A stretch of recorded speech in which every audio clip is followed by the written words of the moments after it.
Assalamualaikum warahmatullahi wabarakatuh. Selamat pagi anak-anak, bertemu kembali dengan Bapak Irfan. Kali ini kita akan belajar matematika dengan materi adalah penyajian data. Sebelum kita mulai, terlebih dahulu silakan kita berdoa agar diberi kemudahan dalam menyerap pembelajaran hari ini. Berdoa mulai. Ya, langsung saja ya anak-anak ya. Kali ini tujuannya apa kita belajar penyajian data? Setiap belajar pasti harus ada tujuan yang ingin kita raih. Yaitu yang pertama, diharapkan nanti anak-anak dapat menjelaskan data diri peserta didik ini ya, yang disajikan dalam bentuk diagram batang dengan cermat. Yang kedua, setelah itu kalian juga dapat menjelaskan data dari lingkungan. Ya, jadi dari belajar ini nanti kalian harus bisa mencapai hasil seperti ini ya.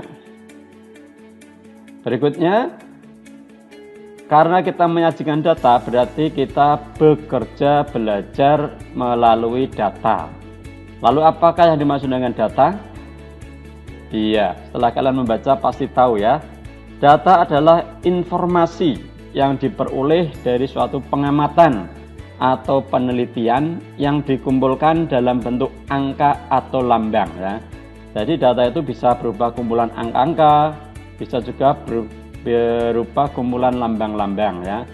Baik bisa berupa gambar, berupa simbol-simbol dan lain sebagainya. Lalu bagaimana cara untuk mengumpulkan data tadi? Ya, cara mengumpulkan data itu ada banyak cara ya. Mengumpulkannya dalam 4 cara, yaitu wawancara, angket, studi literatur, dan pengamatan langsung ya. Cara ini semuanya mudah dan bisa kita lakukan ya. Jadi dari wawancara kita mudah melakukannya karena wawancara sudah selalu kita pelajari, terlebih dari kelas 3 juga sudah, bahasa Indonesia juga sudah. Lalu apa yang dimaksud dengan wawancara? Nah, siapa yang masih ingat? Iya, wawancara itu adalah percakapan 2 orang atau lebih. Ya. Percakapan 2 orang atau lebih.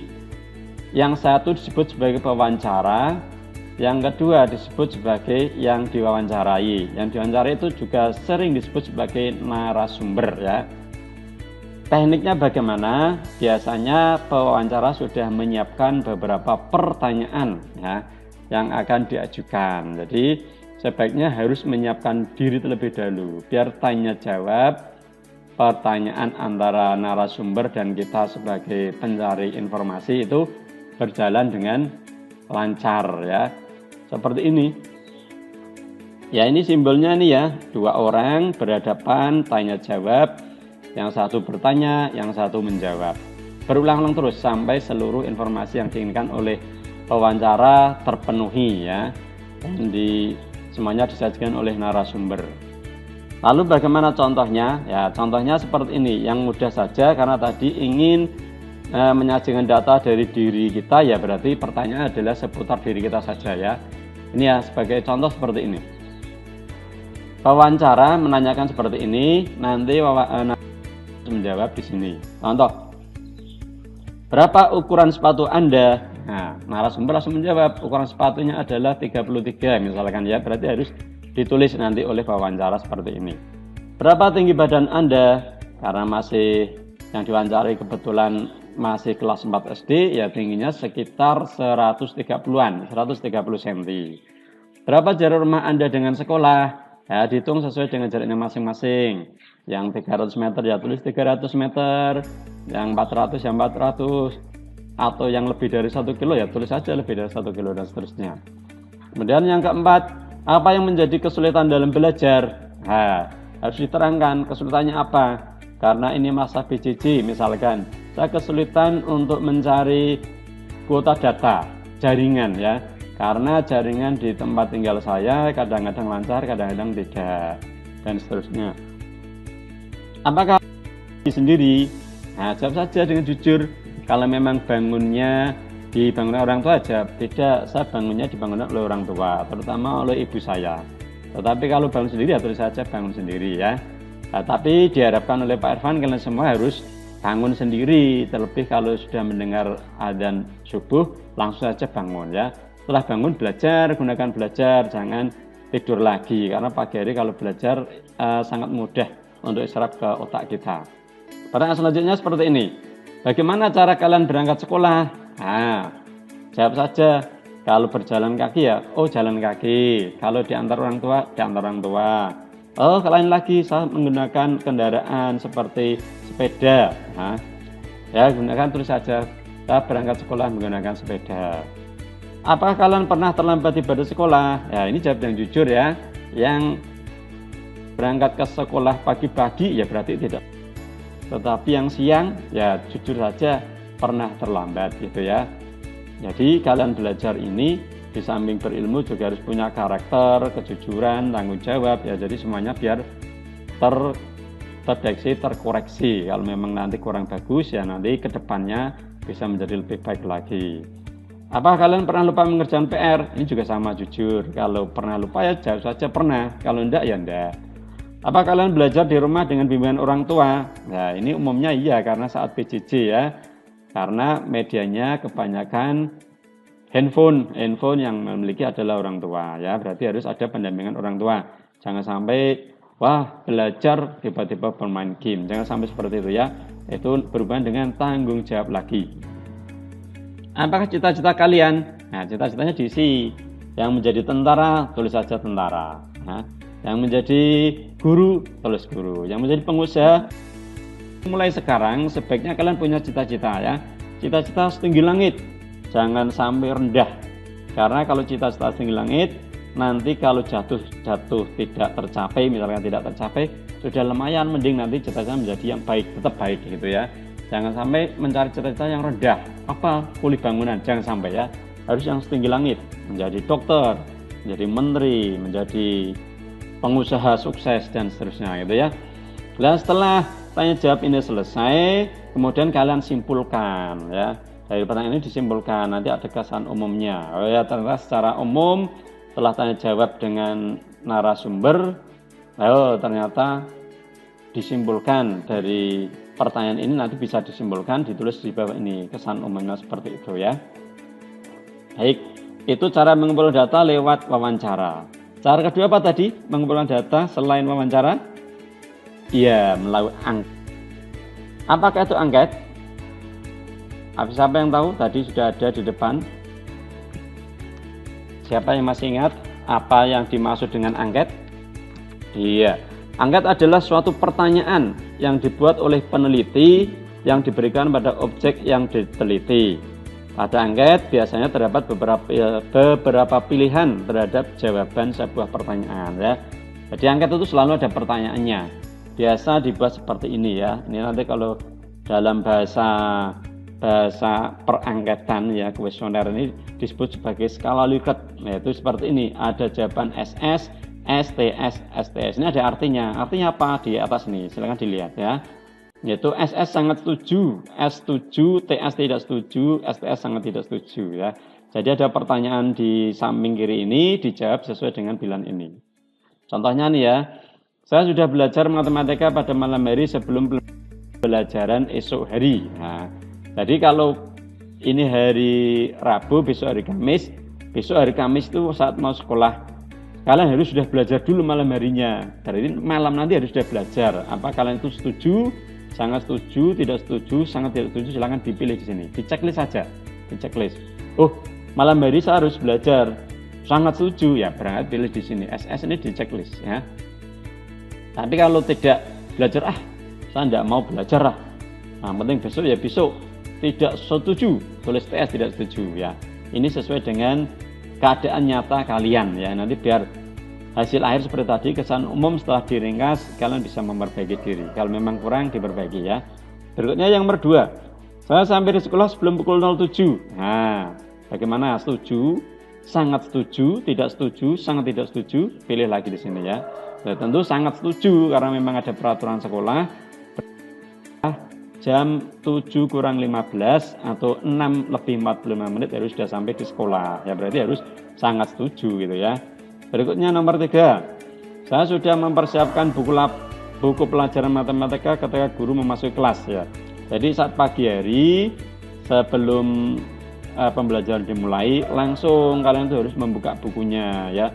Jangan ngobrol dulu, tetap dibuka bukunya. Artinya siap belajar. Kalau siap belajar nanti ilmunya mudah diterima. Dan seterusnya ya.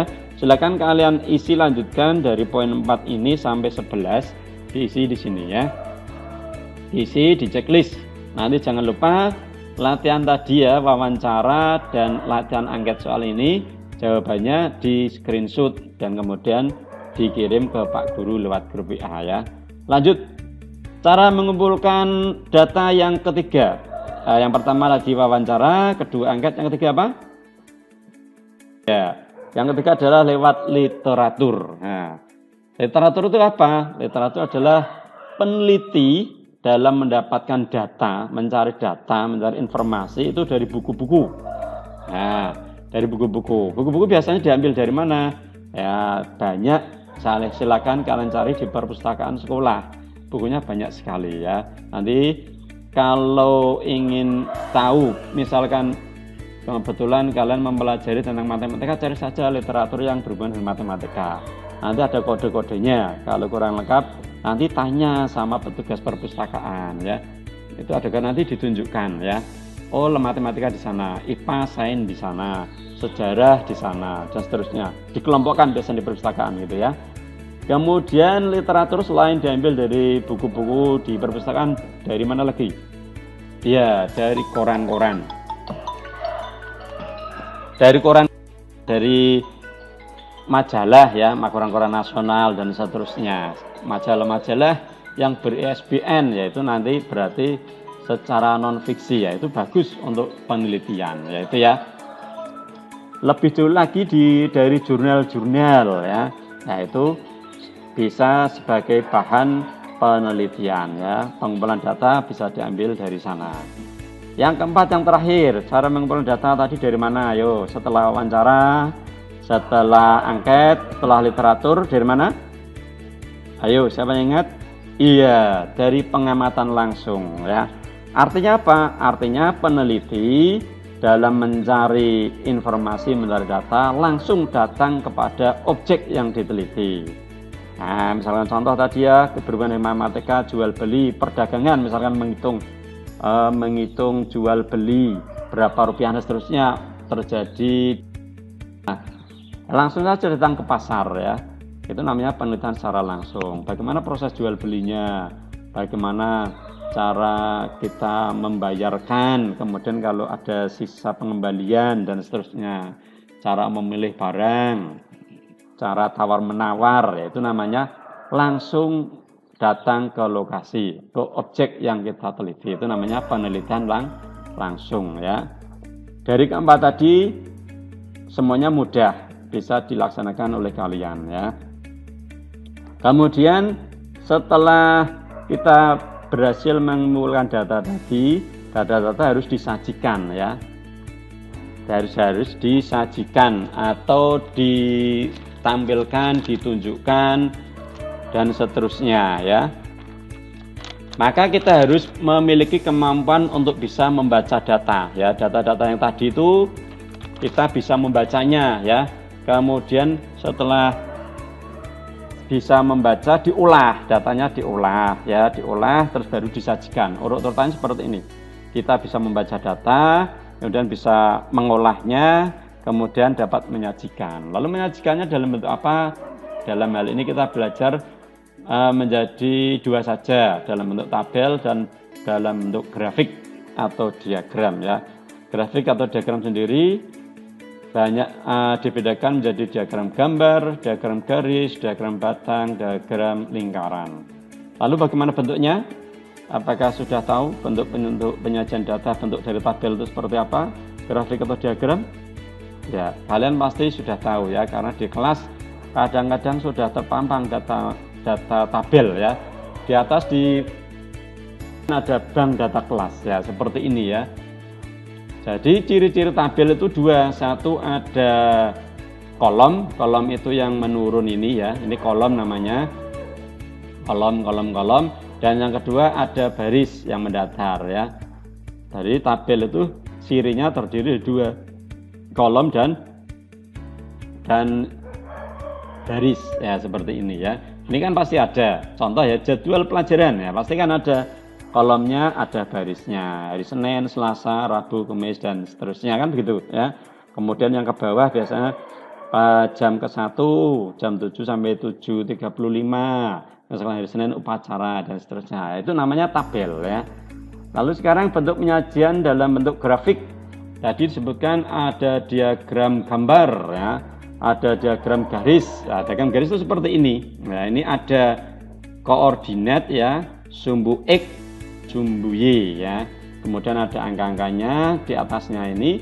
Kemudian setelah itu dihubung-hubungkan menjadi garis. Ya, ini garis, maka disebut sebagai diagram garis.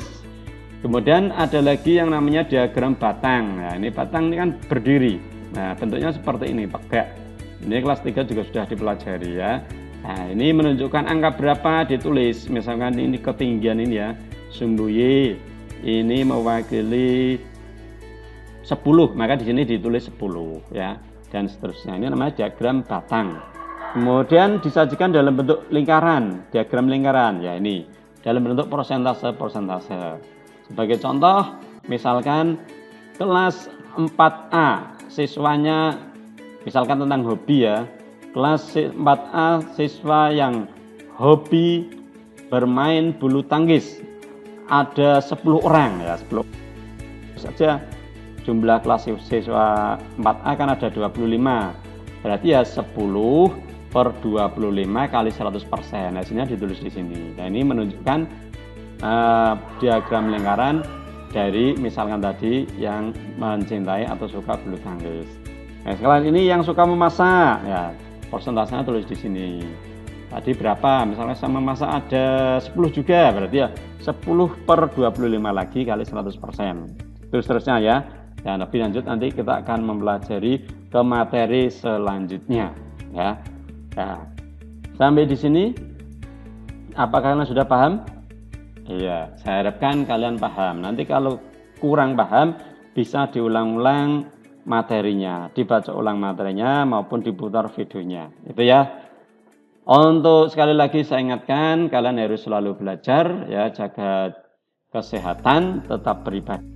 Untuk tugas pembelajaran hari ini silakan kalian melengkapi ini tadi, cara mengumpulkan data yang menggunakan wawancara dan angket ya. Itu sudah ada tadi kolomnya ya, sudah ada form pertanyaannya, sudah ada jawabannya ya, nanti diisi ya. Ini diisi ya, ini angketnya diisi, kemudian wawancaranya juga diisi seperti ini ya, jawabannya diisi. Setelah selesai di screenshot, kemudian dikumpulkan ke Pak Guru. Itu saja teman, itu saja ya. Semoga kalian jadi paham, semoga bermanfaat. Terima kasih. Wassalamualaikum warahmatullahi wabarakatuh.